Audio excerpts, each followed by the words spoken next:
Hello gardening friends. Well, it's towards the end of October and I am winterizing the strawberries. I don't even know if that's a term, but that's what I'm doing. And you don't technically have to, but I thought I'd show you what I'm doing so that it gives a better chance to survive the cold winter and just better helpful in the spring as well.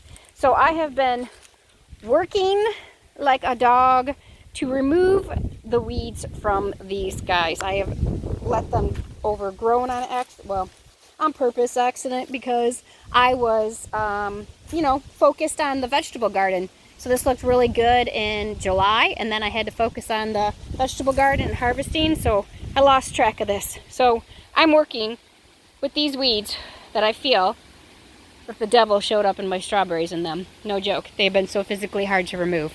So I'm working on them.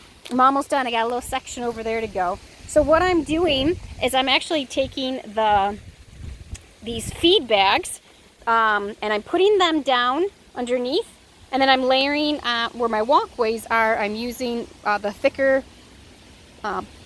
bark pieces to hold it down. As you see, I still got some more to do. And then I'm using the wood chips in between the strawberries just to kind of protect them, give them some moisture in the spring, and hopefully keep some of the weeds down. So that's kind of what I'm doing right now to winterize the strawberries in the herb garden. So I've got the tractor bucket over here with it, and I'm kind of picking through it. And then I'm just kind of giving these guys a nice little cozy winter. So that's strawberries for you. Bye.